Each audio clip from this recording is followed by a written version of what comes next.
always kind of play both sides of the fence on this. I do think it's really important that you have some transparency as far as comparing you to other counties and so forth, because as has been said, I've been up here for salary request adjustments. We've done class comp studies in the past, and we always go through that in excruciating detail for all of the other departments and so forth. So I think it would, like the sheriff said, I think it'd be a mistake not to do that here with you guys, because of the fact that, again, there's going to be kickback from the other employees as well as the community. I know you didn't mean it this way, Commissioner Marchetti, but to say, we can do whatever we want, it is true, but that you want to make sure that doesn't come back to haunt you by saying that. So I would really encourage you to be transparent, to come back with some specific numbers to show what the salaries are in comparison to other counties. And obviously it's not going to be apples to apples, but I think that would be a good idea.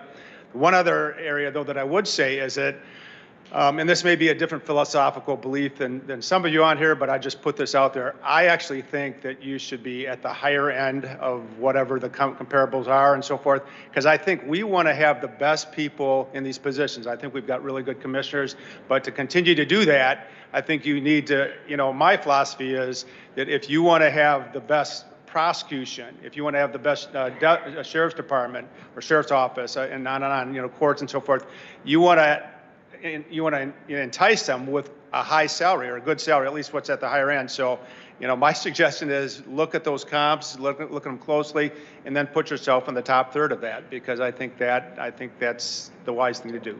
Thank you. Say, Vic, so your first statement, did you say that the sheriff said that we should go along with the class comp study for the commissioners? Did you just say that? No, I said that when we do things like a class comp or when there's individual requests, we always look at comparables. We always look at what. Okay, I misunderstood you. Yeah, and we're not necessarily bound by that, but we always look at that so that we have a good full picture of what's going on around the state.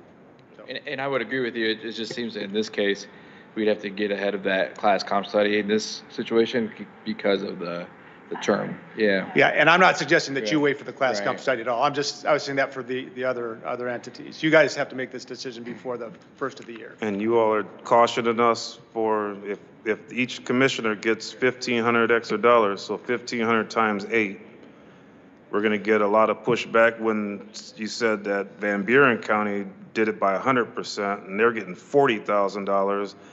We're going to add Kalamazoo, yeah. No, I didn't. Hold on, I'm not done Okay, yet. all right. So we're being cautioned for expending money, but it's 8. That's less than $15,000. Is that what we're going to be cautioned on? That the community's going to $12,000? The community's going to kick back for $12,000 a year? I'm saying that you're going to get kickback for not doing comparables, for not looking at what's happening in other communities before making a decision. Okay. So, because for instance, I don't think this would be the case, but what if the comparables show that commissioners should be paid $3,000 a year, which The is not going to be the comparables case. from what? Other counties? Other counties, other like-sized counties and so forth. Because So, we've got that information from HR already that we got given to us a couple months ago. but I think you need to circulate that amongst the public and amongst, I don't have that, for instance, and the others. I think it'd be a good idea to make that And transparent. so if we do that amongst the public, Well, at the meeting, I know certainly when we've been here talking about salaries, Yeah. it's been required. it's a that- public meeting, Yeah. like this one is right now. Yeah. And I think that document should have been ready and available here today so we could all look at it and have it in front of us so that we could discuss it. We can bring it back next Yep. month and then it'll be added to the packet. Yep, I think that'd be a good idea. I don't think we can wait till next month. Well, we can't, yeah. No.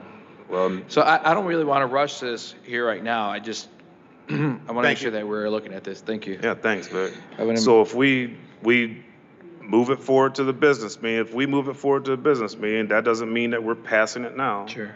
But we can have that information in the packet at the business meeting, and it'll give the public the 2 weeks or from now until the next business meeting on December 5th to throw fiery darts or.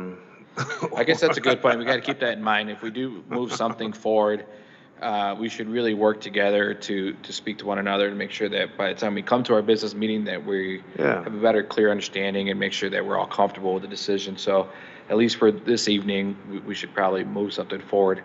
But just keep in mind, we have 2 weeks to really nail this down. Well, the only thing I've seen was that the only thing we have to do to be completely transparent is get this out to the public for what the comparables are.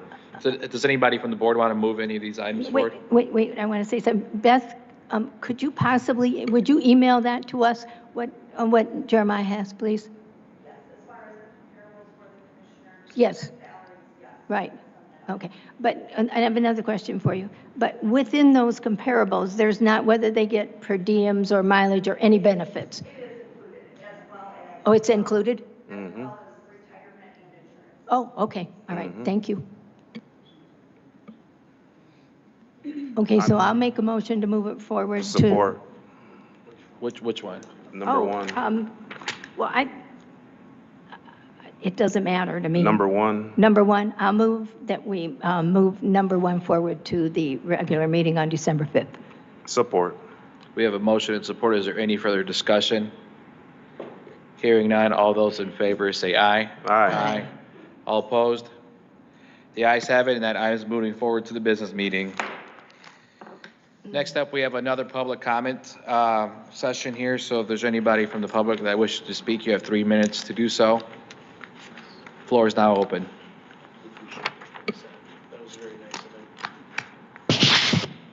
Good evening.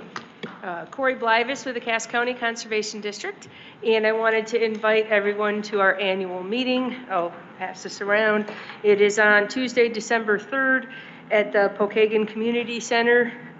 We have two good speakers, Eric Elgin from MSU speaking on natural shoreline landscape designs for protecting and beautifying your lakeshore properties. And then our MACD, that's our statewide conservation district director, Rivka Hodgkinson, who's going to give an update on statewide activities.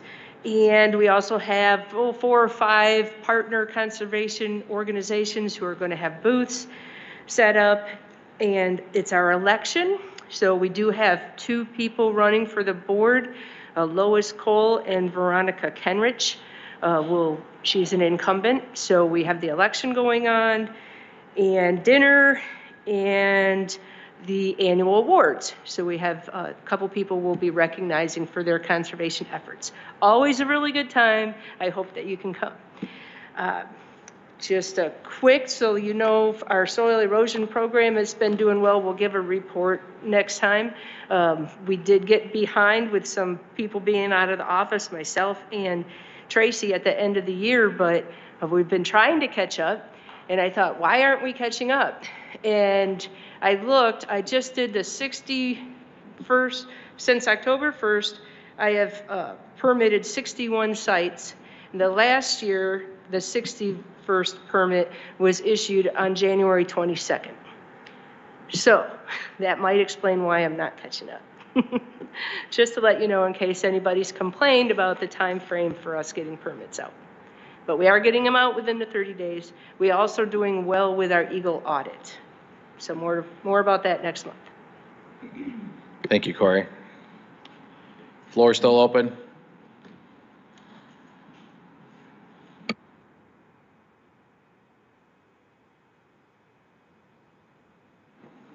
Just like the last meeting, I want to pass on some unfortunate and sad news for those of us that work in the court system and for some of you as well who I think have known.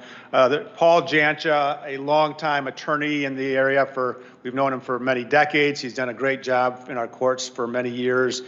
He's, as I've said, he was a thorn in my side, but a great friend. But sadly, he has passed away. He passed away earlier this month, and the funeral will be this Saturday at the Starks Funeral Home, Starks Chapel in Niles, Michigan, from 10 till 12 on Saturday. So just wanted to pass it on for any of you that didn't know him. He's a wonderful man. Thank you. Thank you, Vic.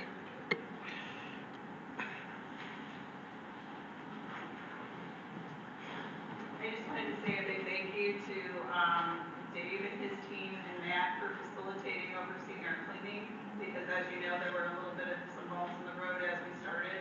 But when I came into the building the other day, things were much cleaner. There's another person working in the building, and the employees were commenting on how much more was being done. And Matt and Dave were both very instrumental in getting that done, and we appreciate that Matt was following up with them, kind of giving them deadlines. They had to get stuff going. So I just wanted to say, I know that you've heard a lot of complaints about the cleaning, but I just wanted to give a little bit of follow-up of positivity. So hopefully that's okay, that we were happy to see positive progress. And Matt helped get that done, so thank you. Thank you, Judge. Anyone else?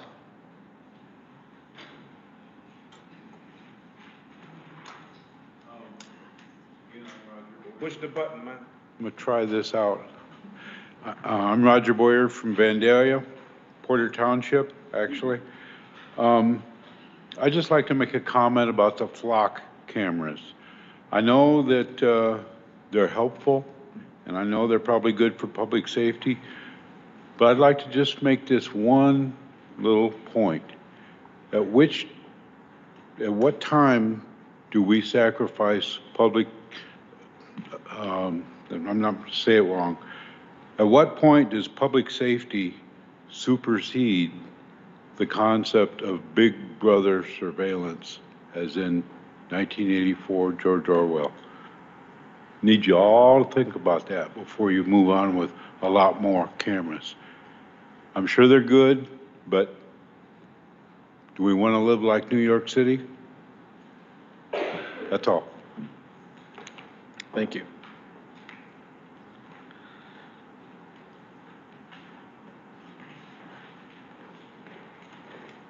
Riley Cass, Mason Township. I just want to mirror Roger's point about the flock cameras.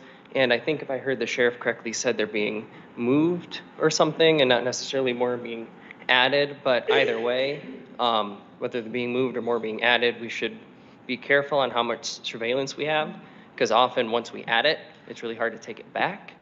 And as much as they may be helpful, like Roger said, we just want to watch out that we don't let Big Brother get too much into our lives. All right, thank you very much. Anyone else? All right, the floor is now closed. We do not have a closed session.